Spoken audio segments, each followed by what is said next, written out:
Welcome to another episode of Interview with a Reader, and I'm here with one of my favorite people. Hey! I'm so excited. I'm so excited to finally get you on here, Trish. I feel like I see you everywhere and run into you all the time, but this is fun. It's great. Thank you very much for having me. I follow the channel and I love the interviews. Um, Thank although you. this will be one interview that I won't watch on my telly. Oh my goodness, I have to re-listen to mine after I'm done, and I'm like, man, hate it. Should we have subtitles up for my Scottish accent? Maybe, maybe. But and I also love your accent. I love accents. They're so much fun. They are. I've been working on it since I was a little girl. You're killing me. So, you are my second person that is not specifically an author that I've had on. So, this is super exciting for me. But you are super big in the horror community, doing all these cool things and events and stuff. So, I absolutely would love to hear more about that. Like, what got you into this, wanting to put on an event? Because it's not an easy thing. Um, Fear of missing out. So watching all of the big groups and all of the events that were happening in the US, and we were having nothing in the UK. There were some events where there were comic cons or multi-genre events that I was able to go along and see the authors. But the thing is, because that's not my genre, it's not my thing. I would spend 4 hours traveling there. I would see the 3 or 4 authors that were there, and then I would leave and spend 3 or 4 hours traveling home. So it didn't give that same vibe. And the British authors had been speaking for quite some time about they need to do it, but nobody has the time. And I sort of stuck my hand up, and then they kidnapped me and locked me in a basement. So I've been in that basement, chained up ever since. I'm allowed out to Oh, little venues. Um, well, let them know I love that they let you come out for this interview. It's okay. They feed me with arcs. That's my solitary diet. They throw arcs at me in a I Kindle. So mean, good arcs. exchange. Good exchange.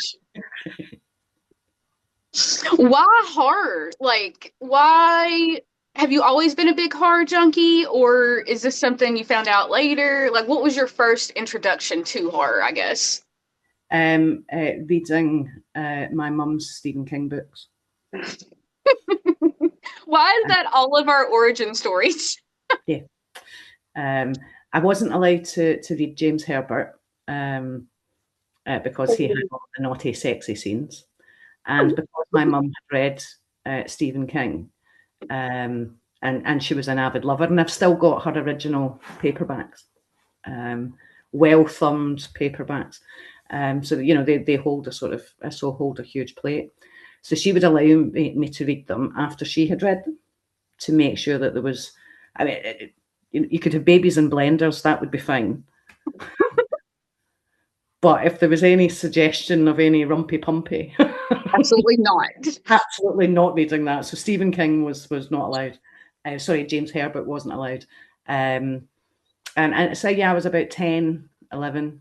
And she even went this sort of step above that she took me to all of the secondhand bookstores to speak to the owner to say, this is my daughter. She has uh, my permission. And every time I had pocket money, that's what I would do. I would run down and say. So I remember buying the serial version of Stephen King's The Green Mile. They came out as little novellas, and I couldn't afford them as a child. I couldn't afford them brand new, so I would be in the charities, the second hand shop every weekend to have a look through. And he started holding them back for me. So yeah, it's been very young. And my first degree is in English literature. So one of the electives that I took was Gothic literature and 19th century literature, which just really cemented. So to be able to see the original context in which horror sort of emerged as a genre, because there was always horror within the Gothic tradition. There was always horror within. Yeah.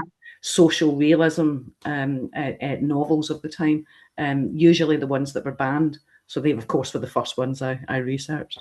Of course, of course. So yeah, I've always been a reader, always loved horror, and got really bored with it because the mainstream horror was just not hitting the mark, and it was getting no good waiting 12 months, 18 months for a Stephen King release, and just not liking anything else that was mass market. So I stumbled by accident across indie horror. When I had to go away for work and couldn't take books with me. I had to live out a suitcase for a year and a half. So I relented and got a Kindle. I would never have a Kindle. Oh, same. That used to be the same. Yeah, you can't have any books with you, or you can only whatever you can carry. I have a Kindle. And that's where I discovered lots of independently published authors. And I was enjoying them much more than anything that was on the mainstream bookshelves. So yeah, that's where it started. I so relate to that. I feel like before I really found the indie horror stream, I loved horror, read it all the time, but like every book was 3 stars, 3 stars, 3 stars. And then I find this indie horror land and I'm like, this stuff is good. Yeah. It's like they have more stretch and can do more things. I don't know, it's just so fun. Yeah, absolutely. The imagination, and the mix, all of the subgenres that are there that I had never really heard of, and I've read some weird and wacky things. I didn't know that I would like horror bizarro, but hey, I'm a huge fan. If Douglas Hackle says this, Dr. John, I am in your service. But they're brilliant. I would never thought I would like anything like that. Listen, I read Motel 6 and I thought it was, and then I liked it so much and I'm like, okay, did not expect that. Where did this come from? And then there's just, I don't know, you find so many different things and then you find a new author and then find a new author and then find a new author. So fun. And Jonathan and Michelle are wonderful. You should have them on. They're yes. And they're so funny and they're so kind to everyone. I love whenever I see them doing any videos for literally anything because it's always so fun and funny. Yeah, they're great. They're great. I'm just looking. I think I've got my 12 sticks is just behind me. So tell me a little bit about what goes into planning an event, because I don't even like planning like my life out half the time. So I can't imagine this whole thing where you're responsible for so many bits and pieces and everything like that. It's got to be a lot. So I was very fortunate that many years ago, I worked in my day job alongside the current chair of the British Fantasy Society, who have, of course, been staging events for decades. So on a bribe, and she's from Glasgow as well, so on a bribe when I was back home, because I live in London now, I took her out for lunch, plied her with lots of booze and got the tricks of the trade. And it's amazing. I would never have thought of it. So the first start point is don't agree on a venue until you understand the readers rather than the authors. Because even if the authors come, if they don't have readers, they'll never come again. So the start point is from the reader perspective. How am I going to get there? So is there public transport links that are accessible? When I get there, and if the event's in a hotel, that might be out my price range. Where else can I stay? So I start looking at things like Airbnbs and cheap hotels before I even start sort of cementing venues. That's the first thing people look at when they're going to an event. Can I afford the area? Where am I staying? So that's smart. Yeah. So they might say, "Oh, they're my favorite authors," but if they can't physically get there. So when we started, we said this has to be a reader focused event, and it's reader focused groups. I know that you're on our indie horror chapter site on Facebook, and it's all putting the reader at the heart of everything that we do. And the other thing is, if they're buying books, don't expect them to be able to afford lunches in hotels. So what is nearby the venue, and I take a lot of time to signpost the readers and our guests that are coming as to what food places are round about. There's a very horrible chain of pubs in the UK called Witherspoon's pubs, but they sell food and drink really, really cheaply. So my friend from the British Fantasy Society said, see if you can find a Spoons nearby, because that's where the readers will go, because they want to spend their money on books. They don't want to spend it on peripheral items like food, but looking after their welfare. And then there's the consideration of how many authors from the area would want to go, and how far would authors go. So, for example, Lee Kenny has been to our first 3 events. Justin has been to our last 2. He's coming to the next one.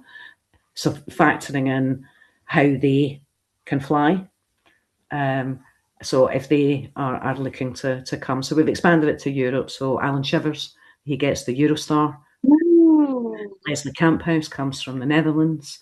At our last events, we had readers from the US flying in. So it's all about how that transport hub works, so that I can give very simple instructions of how to get from A to B. So before I even announce everything, I've worked out every travel routes, where buses, where coaches, where trains come in, where interchanges are, what parking looks like outside the venue. And then I start looking at things like accessibility. Is there disabled access? And if not, how can I use the venue in the appropriate way? So our first venue, we had an upstairs gallery, but the authors upstairs all had grab bags. So if a reader was downstairs that couldn't manage to go upstairs, we grabbed the author who grabbed their grab bag and came to the reader.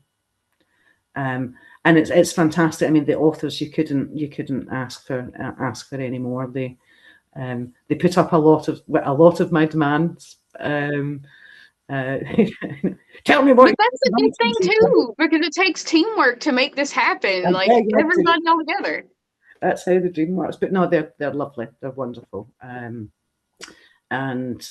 they really enjoy the events. And what is good is because we travel. So the UK isn't that big if you lay it on top of the US, but we don't travel as far as you routinely. So if something doesn't have direct transportation routes, public transportation routes, it becomes difficult for both reader and for author. And because the authors are all across the United Kingdom and from Europe. So we move at every event. We started in the middle of the country. We then went down to the southeast. Then we went to the southwest. Now we're going to the northwest. So we pick up new readers. But what I didn't expect is there's a lot of diehard readers that came to the first one and thought, you're not having an event without us. We're coming, which is lovely. But it also allows us to pick up authors, particularly debut authors, who might really not want to invest that amount of money to travel somewhere. Absolutely. And the authors who've been in the game a while are just so supportive of the debut authors. That ability for them to sit with them, because I can't advise, how many books to buy, do they need merchandise, what size are table runners, where's the best place to buy things from. They are just so free and open with their advice. So at every event we pick up authors from the area that we're in, which really helps with the marketing. Because the other thing that I do is look is there a local audience? So I spent a lot of time marketing to the area that we're in. And in each area we're in, we pick a charity close to that area. So for the next one on the 11th of April, we're in Liverpool. So our charity is a charity called The Reader. And they combat isolation and loneliness through gathering people with a shared love of reading. So they host shared reading groups in things like children's homes, care homes, hospitals, youth clubs, prisons, rehabilitation centres, just so that people can come together and have something that they have to talk about. There's no pressure on them. There's always a reader from them. And indeed, 15 of the authors for the Liverpool Horror Book Con have pulled together an anthology with a nautical theme, because our venue is called The Liner. And when you walk inside, it replicates an ocean liner with portholes and things. Oh, So it's like being on the captain's deck. So they've written an anthology called Depths of Darkness, and every penny of profit is going to go to the reader. The reader, the charity, not the reader, as in the people who attend. It's just a wonderful thing to do. Brianna Rain donated a cover for us, but just to give of their time. But that charity is nationwide, but their headquarters are in Liverpool. So they've already reached out to say, if any of your authors have got book launches or want to do something in the International Reading Centre, then we'd be delighted if they got in touch. So that's an enduring relationship, and it just does help the community. because you guys are building a community. It's not just an event you're putting on to have some fun. Like, you're traveling to each place, you're networking, connecting, and then just going to the next one. I love it. So I joined social network Facebook groups of local communities about 8 months before we go there. You will never believe how many lonely 80-year-olds I wish happy birthday to. Oh my goodness. So that you get your algorithm up Yeah. in the group. So if you're in a residence group, and I'm quite clearly not a resident, I talk to people and I ask about recommendations on, where's the best place to get fish and chips, so that my first interaction isn't, come to our book con, it's scary shit. Even if they don't know you specifically, they've seen you around the area. So I spend about 8 months. So usually I've got one event that I'm just about to run, and I've got the next event that I'm planning, but I'm having a bit of a pause for a couple of months this time. So it will be next year before we start it again. But yeah, it's about the community acceptance. We have a mascot called Spunky, and I cuss Matt Rayner every day for the existence of Spunky. But, he's with us and he's here to stay. So Spunky went dancing outside the last event in Weston-super-Mare, which is like a seaside town, a coastal town with fun fairs and things. So Spunky went out for a little dance. And there was a group of teenagers who thought he was hilarious and decided they wanted to come in. So Spunky brought them over to me, and I showed them which authors would have books that were related to them. So there's a lot about understanding the authors that are there and the variety of work that they bring, so that when the locals who might not be in the horror community, when they turn up and say, this is the kind of thing I normally read, to be able to say, let me introduce you to this author, and go with them. So it really does pay off. And then they all join the group anyway and ask us to come back. I love that. This is like such a cool situational event. You've seen something that you were lacking in your area, and you're doing such a good job of not just getting it up and moving, but continuing to make it something that's benefiting other people. And you don't have to do that. This is so cool and so fun. I know. And every time I'm on Instagram, I'll see people, because I have UK friends, they're like, oh, these events in the US are so cool. I'm like, so have you heard about this this one woman show event that has made crazy, but it's so fun. And I don't understand why more people aren't finding out about it, but you're picking up speed. Oh yeah, we are. I mean, we've got 2,500 on our Facebook group. And bearing in mind, so this day, this is the 29th of March, as we record this. This day, 1 year ago, we were holding our second event, and in 2 weeks' time, we're going to hold our fourth event. So we are full tilt, but I'm no way a one woman band. It would be impossible to be a one woman band. I've got Of such a course. supportive group of people behind me. I've got Rachel, Callum, Gemma, Jen, Craig, Susanna, and the authors that have helped from the get go. Jim Odie, Matt Rayner, Stephen Bernard, lots and lots of others. In fact, Katrina Moa and Jim Odie came to visit me today to take all of my stuff for the event for me, which is nice. So no, it's a great bunch of people, and we consult them before we do anything. So a venture that we're currently doing. So we have there's about 150 indie authors in the UK that have found us so far. So we have a little sort of closed group, so that we can arrange, so that we can plot. The serious details. Yeah. So it means that at any given event, there's always 2/3 of the authors that won't be going to the event. So in order to maximise for them, we run lots of stuff on social media. So something that's proved really popular that we've just started is our very own A to Z of indie horror from the UK and Europe. So we upload books beginning with A all the way through to Z, and it's really interactive because the authors drop their links. We always use Goodreads links for everything. The readers drop books that maybe that we hadn't heard of, or the authors haven't found the group.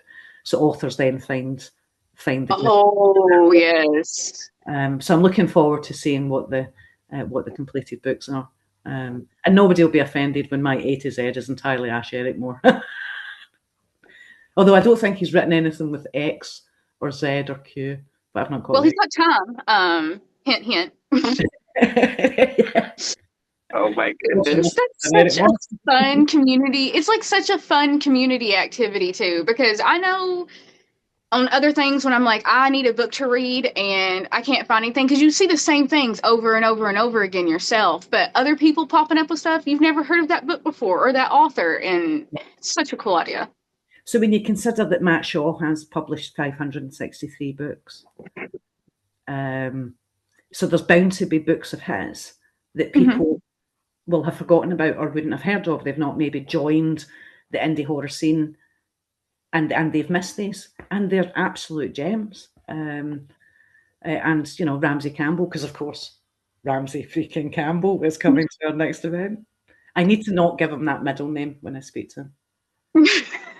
That's not going to be on the announcement when everybody gets there and they see him, Ramsey freaking Campbell. So, no, I'm excited too, though. That is the craziest thing. It's wonderful. It's wonderful.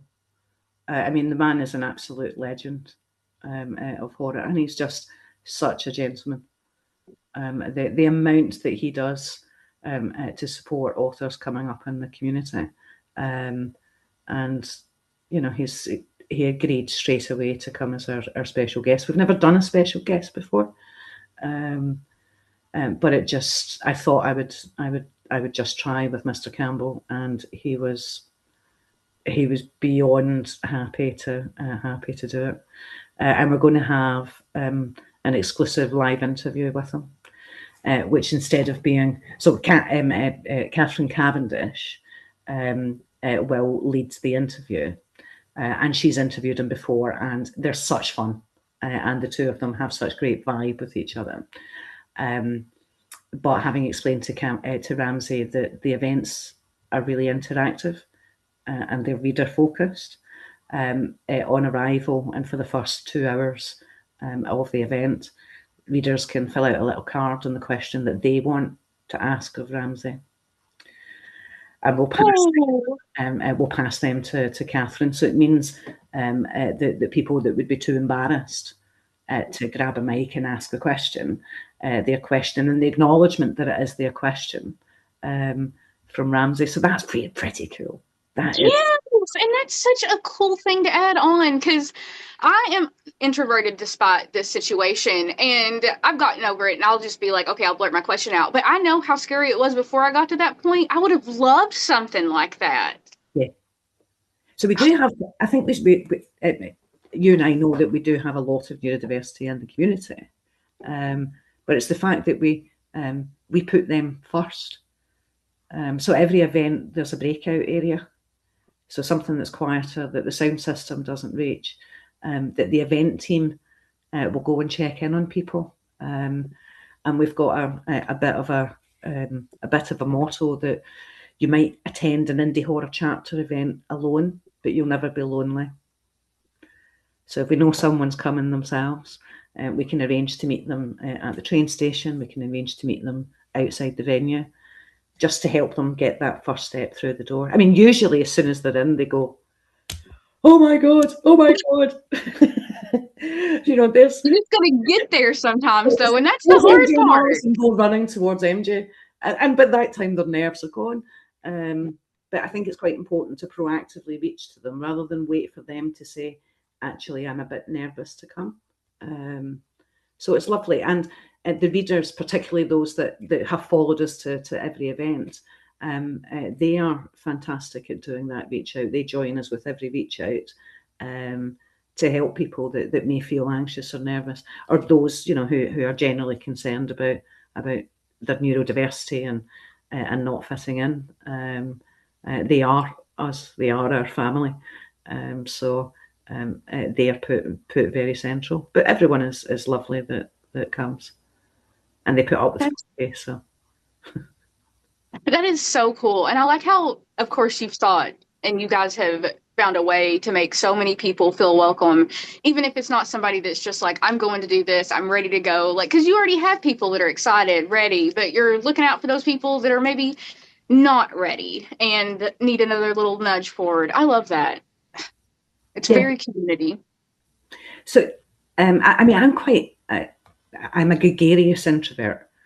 My job requires me to be able to do a lot of public speaking, but inside my stomach is going, "What are you doing? Go and hide in the toilet." Yes. I'll So be covered in sweat by the time this is over. so I know what it's like, and the hardest thing for me. So going to some of those comic cons and things, because I knew it wasn't my vibe, and it was stepping into the unknown. If there was things happening in different rooms, I didn't go to them because I'd already expended my social energy walking in that front door. Don't then expect me to go and find this room and this lobby and this hotel and go in there as well, for everyone in my mind to stop and go, "What's she doing here?" Yes. It's have everything that's sort of flowing through, and that people can listen. And sometimes the venues don't lend itself to our own area, but the one that we had on this date last year, I made an arrangement with the cinema next door, who had a cafe bar, that anyone could go in and sit in their cafe bar. There's no music or anything like that there. They had an area that was just surrounded by bookshelves, and that welcome was extended to people, so that if they just really did need a break from the noise, because I can be quite loud even without a microphone. But I'm quite excitable as well. I'm like you. So if they want to get away from me or from Spunky photobombing them, we always find something, which helps. I mean, people that leave us wonderful reviews, and most of them are about how included they felt, and how confident they felt because they had been so nervous. So people like Ginger Nuts of Horror, and Happy Goat Horror, they've all picked up on that. The comments that are left on our website are all about, if you're ever doubting going to one of these events, don't just go, because you'll be looked after. And that makes it worthwhile. It makes the sleepless nights worthwhile. That's what I was about to say. Seeing people actually say the things you're trying to show them. Oh, I'm so happy for you guys. This is so fun. We need to get you over to one of them. I know. Tell me about some other fun things that you have planned for the upcoming event that you're allowed to tell me about. I mean, it's your event, y'all's event, but you know what I mean. Don't spoil anything. So, four of the authors that have contributed stories to the Depths of Darkness anthology will Mm-hmm. be doing live readings, which is fun. So we have David K. Slater, who you know who released Air Conditioned Nightmares quite recently. Katrina Mowat, whose story is just so fantastically touching. The horror is in the reality of her story. Stephen Barnard, whose story Kraken Island is like a stag, a box party that goes really wrong and turns very cosmic horror. And Emily Moss is reading her story, Ravaged, which is good. And we'll have prizes and giveaways and things during the day. But because lots of people have travelled to Liverpool, and Liverpool's a really buzzing city, you know, if you can get beyond the fact that they all sound like Dave McCluskey, and they're all really loud. There's a football match being played by Liverpool Football Club that day, but it's a small match, but fans still travel. But there's a horse racing event that happens around Easter, either the weekend before or the weekend after Easter. And it was supposed to be the weekend before, but it's not. It's the weekend after, which is when they're there. So people travel all the way across. It's called the Grand National event. So it's a busy city anyway, but it will feel even busier. So as soon as you come out of the train station and turn to the right, that's our venue. So I've made sure that people don't even have to walk anywhere. They're straight out. That's like a dream. That is literally a dream. And straight into the venue, so there's no addition. But because Liverpool is always really busy, it's really popular for weekend getaways. There's lots to see. So I've booked a function room in a pub, in a bar, and everyone who's coming has just been asked that they have to own a song. They have to recommend a song for the playlist that we'll curate for them, but they have to own it on the night. So those that haven't read the rules, it's quite funny. So I'm looking forward to some of them dancing to the YMCA because you know I'm going to make them own that. If we have to listen to it, you got to dance. Everybody. That's so funny. And you know, Crystal Shanahan, Yes. the author, she's flying over. She's in the UK for a trip, so she's coming to Liverpool. And I've reached out to her to make sure that she knows our sarcastic sense of humour. But that will be really fun. And she's staying in the same venue as me, so she'll pick us up because I'm going to Massacre on the Mountain that Lisa Brayon's putting on in September in Yes. the hotel that The Shining was filmed in. I know. So that is really cool. And Crystal's going to be there as well. So quid pro quo. Don't leave me wandering through the lonely corridors of the Timberland Lodge. We just get a live stream on Facebook of you wandering the halls. Yeah, wandering the halls. Yeah. I might just put my hair in pigtails, get a blue dress.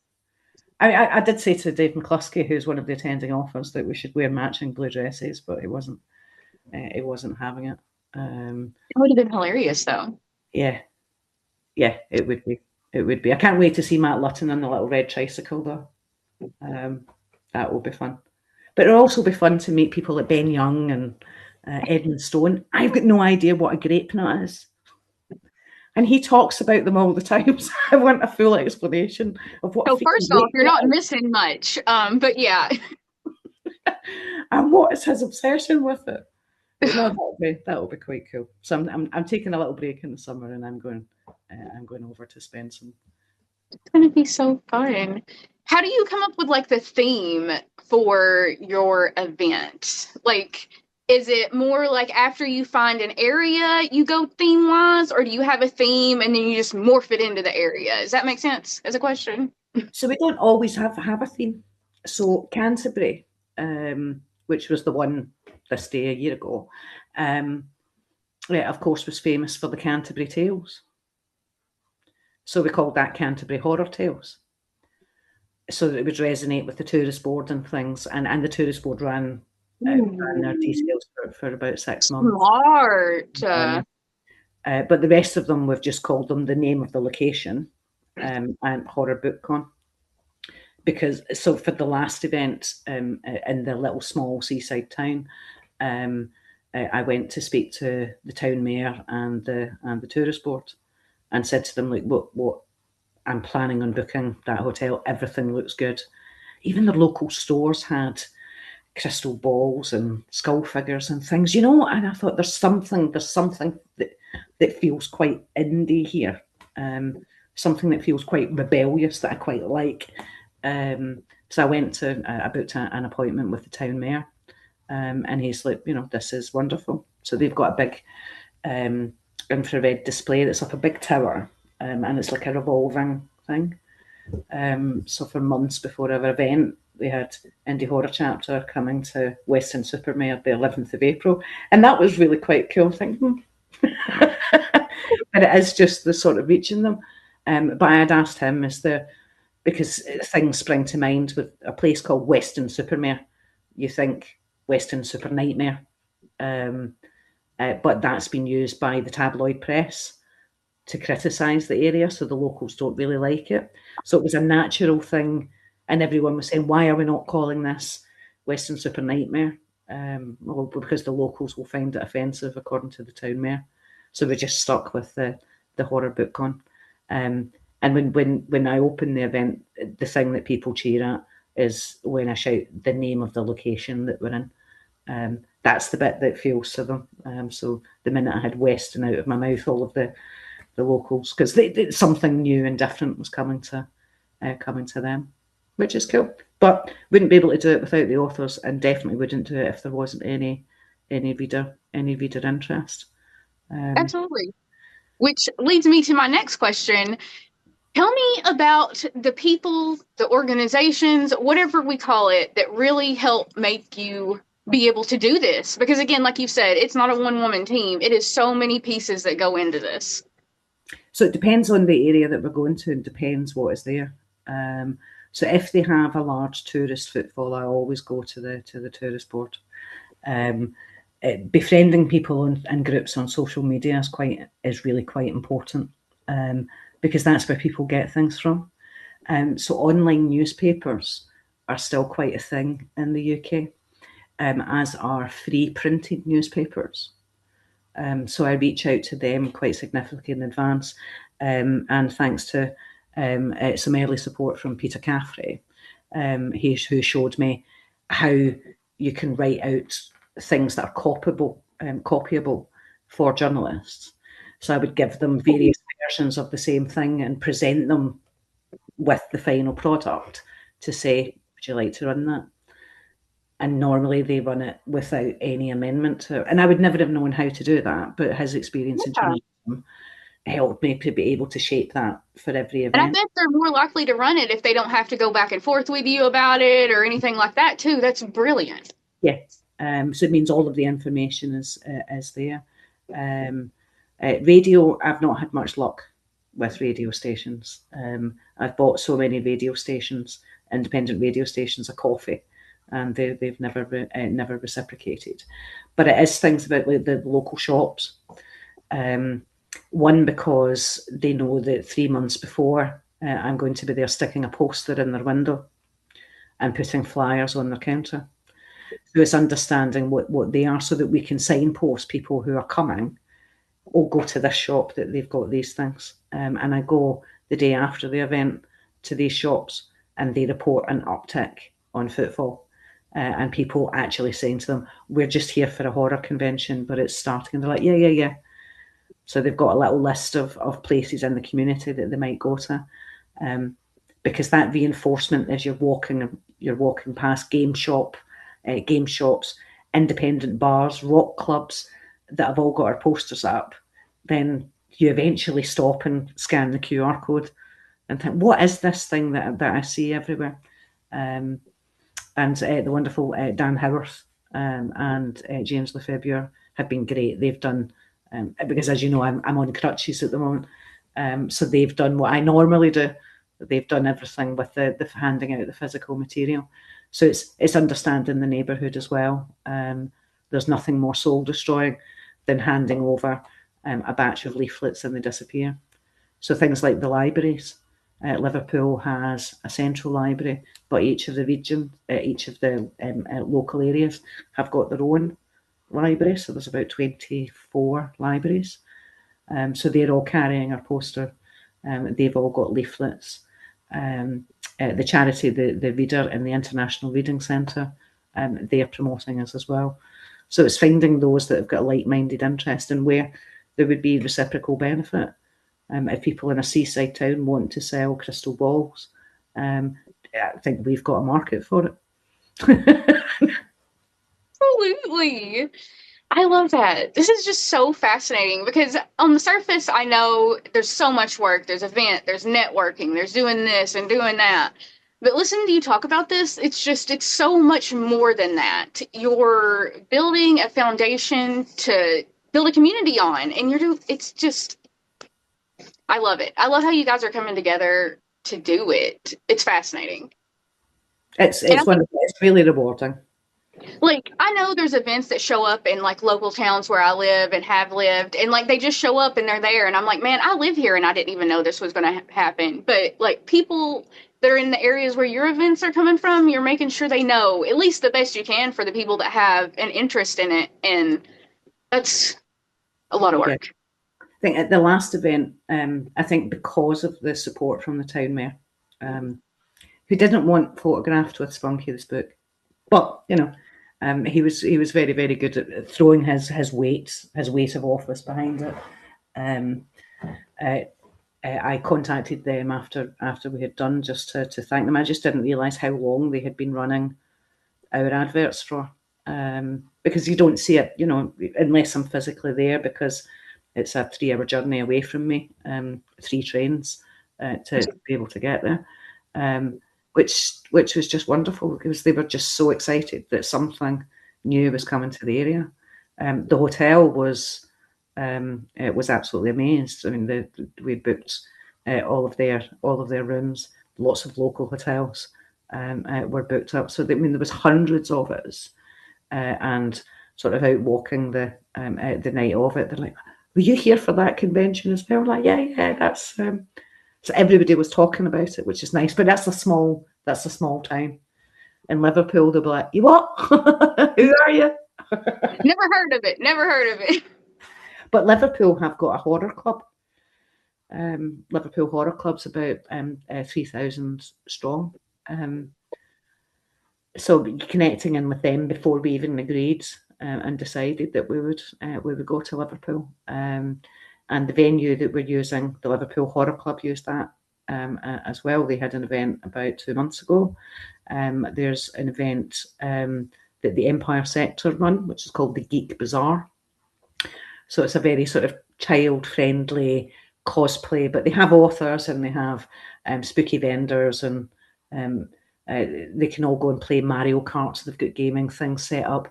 You know, it's really good. They use the same venue. So the support from them. So I'm borrowing some equipment from Empire Sector so that I don't have to bring stuff through. They had our leaflets on their tables for their event. I'll have leaflets for their table for their event on our table. So that's quite nice when that happens, and it's been the first time that there's been bespoke organisations like that. But there's been others that have contacted me out of the blue. And in London, in particular, there's 2 different groups who have been in touch to ask if we would like to collaborate on something in the future, which I would never dismiss. But the important thing for me is authors shouldn't pay the prices that they're paying to vend at lots of these events, especially if they're Agreed. no more than the price of 2 books is what I think they should be paying. So I work really hard to find venues that do that, which then allows the readers to still attend for nothing. It's free entry. You don't need tickets. You don't have to. You can turn up on the day, which is why we get that local footfall. And £5 entry, even of a token entry, is not buying a novella from one of the authors. So it's a false economy to charge for tickets. Yeah. If it were to go somewhere like the Timberland Lodge, like the Massacre on the Mountain, that would be different because you're purposely going somewhere to do something. But if it's just a day event and then we all have a gathering afterwards. But yeah, I'm sure Crystal will enjoy a rendition of Living Next Door to Alice, the British version. Oh, She's going to. And there's a local dish. So you know Liverpudlians are called Scousers. did not. But there's a local dish called Scouse. Oh. So of course everyone's finding it really funny to talk about, are you going to eat some Scouse? And everyone's just got visions of Dave McCluskey and his Speedos, you know. So we need to get Crystal associated with that. I might just stick with fish and chips for her rather than giving her Scouse, which is just like a stew. It's just like a hot pot, but for some reason it's called Scouse. Scouse. It sounds scarier than it is. Yeah. But no, it'll be fun. It'll be fun. Okay, let's see. Last question. If you had some advice to pass on to somebody that either is thinking about starting to do something like you're doing or just even wants to do that eventually, what do you think you would tell them that you wish you had maybe known in the beginning? First of all, engage with authors that you're comfortable with. They're the ones with the experience. They're the ones that effectively pay for the event, because their table fee or their contribution pays for it. To find out where they are, what their travelling distance is, because the first because I was so fed up of watching all of the US things and feeling so sorry for myself, I went and booked a venue. I booked a venue in London, and then used one of the large groups to say, I'm just going to drop this as a question and turn the comments off if there's any authors from the UK who'd be interested in speaking to me. And that's when Jim O'Day and Phil Baker reached out to me. And they provided the means in which I could consult, about 50 different authors, because they said, that's wonderful, but no, we're not coming. Only 9 authors were willing to go, because I thought, let's book the event, let's book this venue, and they said no, because there was things that I just hadn't considered, and that was way before even speaking to my friend from the British Fantasy Society. So there was authors' considerations that I hadn't taken into account. I'm working with them and using them as a sounding board. You still do the legwork, but it's been so helpful having people like Matt Rayner that I can just reach into and ask for his advice.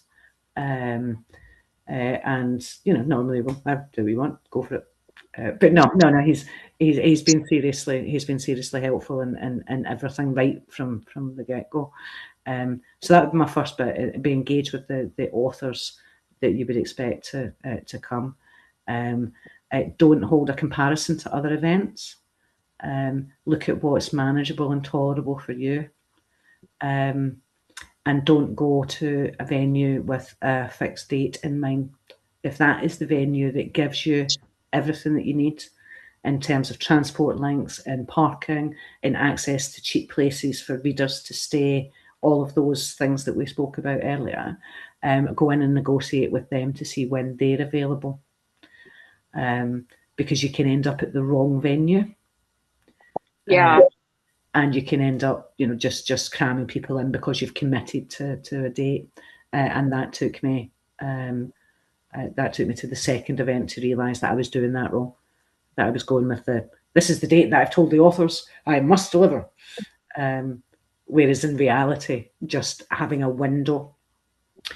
So I know the authors that would only be able to come when there's Easter break or half-term breaks, when people are, can get away from work, and there's quite a lot of teachers, as you know, throughout the author genre. So you can have a rough time frame in mind, but that would be the thing. Engage with the authors.